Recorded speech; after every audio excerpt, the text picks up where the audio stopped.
Setibanya mereka di pelabuhan, seorang petugas pun bertanya, apakah anak ini adalah anak Inspektur Fong? Namun Xiaoku menjawab, ibunya bernama Liha dan ayahnya bernama Kung Wei. Hal ini tanpa sengaja diketahui oleh salah satu anak buah Pok Wong yang tengah di sana. Kemudian ia pun langsung memberitahu Pok Wong. Mendengar hal ini, Pok Wong pun langsung menyuruhnya untuk membunuh mereka. Dan terjadilah pertarungan antara Xiaoku dan Inspektur Fong melawan para anak buah Pok Wong.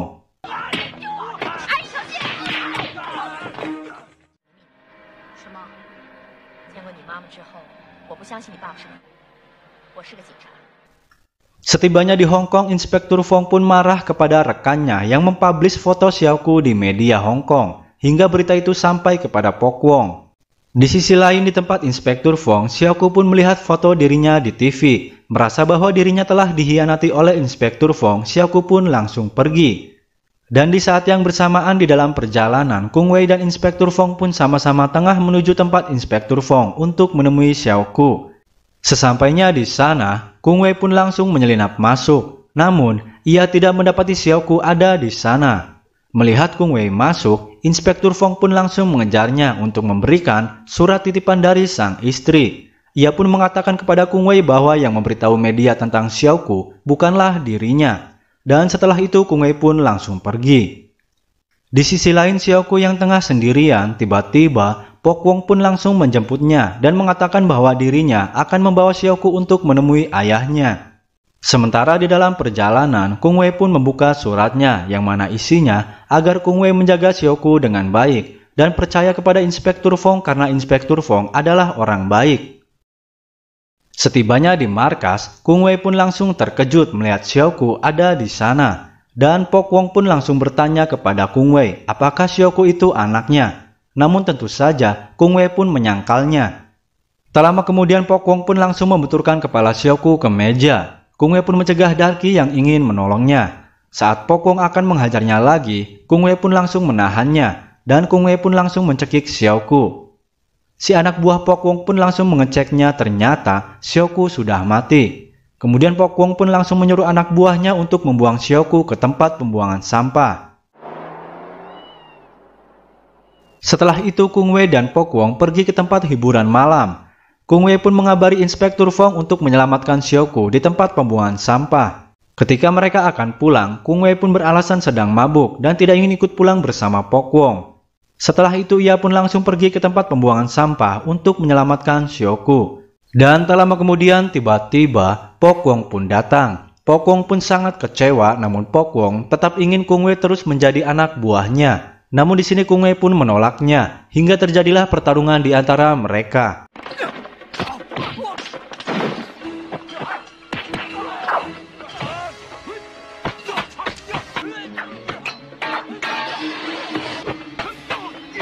Di tengah-tengah pertarungan tersebut, tiba-tiba anak buah Pok Wong pun langsung datang untuk menabrak Kung Wei. Namun Pok Wong pun malah ikut terseret oleh mobil tersebut. Tak lama kemudian Inspektur Fong pun datang untuk menyelamatkan Xiaoku. Namun Xiaoku sudah tidak ada. Ia pun langsung bergegas untuk menolong Kung Wei.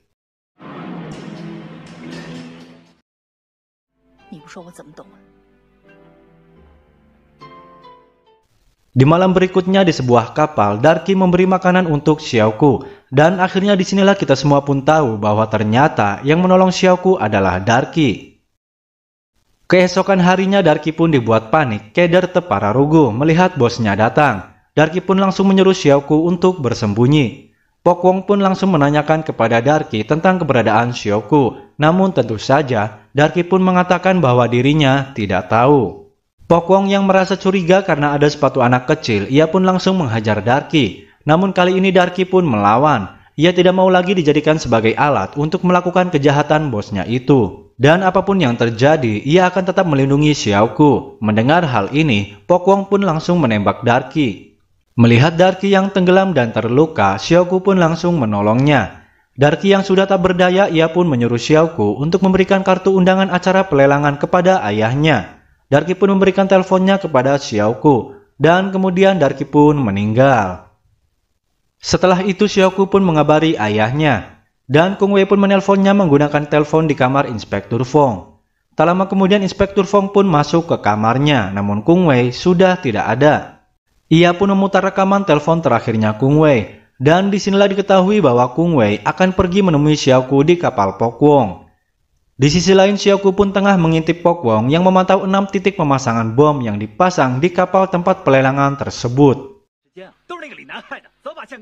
Dan setelah Pokwong pergi bersama anak buahnya, Xiaoku pun langsung beraksi dan mengambil alih pengawasan bom tersebut. Di sini Xiaoku pun menuntun sang ayah untuk menemukan bom-bom yang dipasang di kapal tersebut.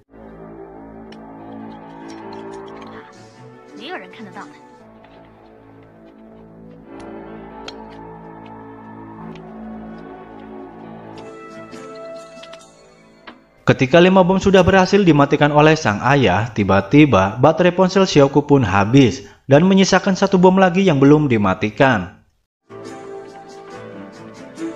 Ketika Linam baru saja membuka lelangnya, tiba-tiba Pokwong pun langsung mengancam para peserta lelang untuk menyerahkan uangnya karena Pokwong sudah memasangi bom di kapal tersebut. Dan benar saja, Pokwong pun langsung membuktikannya dengan meledakkan bom yang ada di saku Linam. Hal ini membuat semua orang menjadi panik. Para anak buah Pokwong pun langsung menghajar para peserta lelang. Dan tak lama kemudian tiba-tiba Kung Wei pun datang dan menghajar para anak buah Pokwong. Di sini Kung Wei mengatakan kepada Pokwong bahwa bom-bom tersebut sudah dimatikan. Karena merasa jengkel tak ada 1 bom pun yang meledak, Pokwong pun langsung menyuruh anak buahnya untuk menghabisi Kung Wei. Dan terjadilah pertarungan yang sangat melejenkan sekali.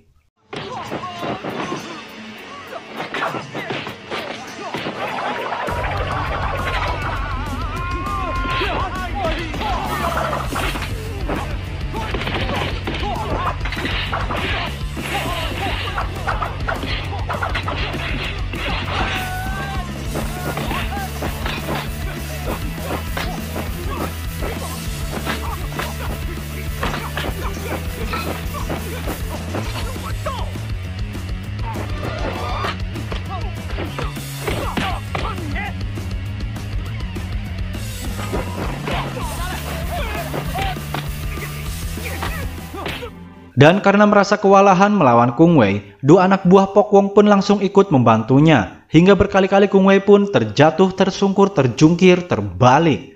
Dan tak lama kemudian tiba-tiba Xiaoku pun datang untuk membantu sang ayah. Dan terjadilah pertarungan antara ayah dan anak melawan para gembong mafia. Di mana hal ini sangat-sangat melejenkan sekali.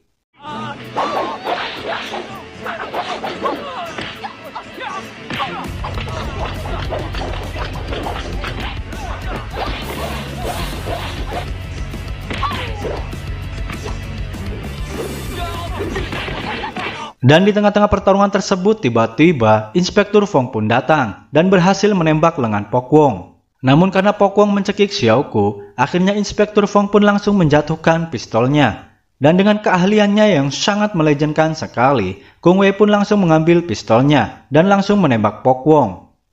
Namun Xiaoku kehabisan nafas akibat cekikan Pokwong. Melihat hal ini, mereka pun langsung membawa Xiaoku untuk diselamatkan. Dan tiba-tiba Pokwong langsung mengaktifkan bom terakhirnya dan menarik Kung Wei. Mengetahui ada 1 bom yang aktif, Kung Wei pun menyuruh Inspektur Fong pergi menyelamatkan diri dengan membawa Xiaoku. Kemudian Kung Wei pun kembali bertarung dengan Pokwong hingga akhirnya Pokwong pun berhasil dikalahkan. Dengan cepat Kung Wei pun langsung pergi dan melompat dari kapal. Dan di saat yang bersamaan bom pun meledak.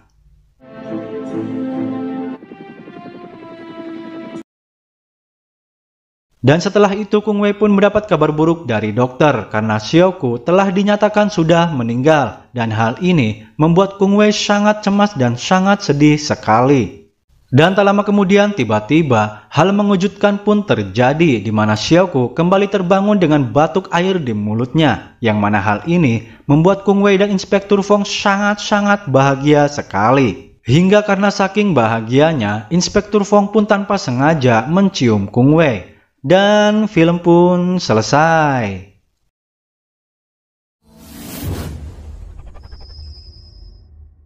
Pesan yang bisa kita ambil dari film ini adalah, jadilah anak yang baik dan sayangilah kedua orang tua kita. Karena kita tidak akan pernah tahu betapa besarnya perjuangan mereka. Terlebih lagi, ketika sang ayah keluar melangkahkan kaki dari rumah untuk mencari rezeki. segala bahaya dan resiko bahkan nyawa pun dipertaruhkan demi berjuang untuk anak dan istrinya. Jangan lupa like, komen, dan subscribe dan nyalakan lonceng notifikasinya. Dan ingat, tak ada tuyul yang tak botak dan tak ada kuntilanak yang tak gondrong. Jika Anda melihat kuntilanak botak, maka itu bukanlah kuntilanak yang sesungguhnya, melainkan Anda sedang terbayang-bayang oleh sang ayah dan anak yang bersatu melawan gembong mafia itu. Saya BJ pamit, terima kasih banyak. Kita ketemu lagi di video yang selanjutnya. Wassalamualaikum warahmatullahi wabarakatuh.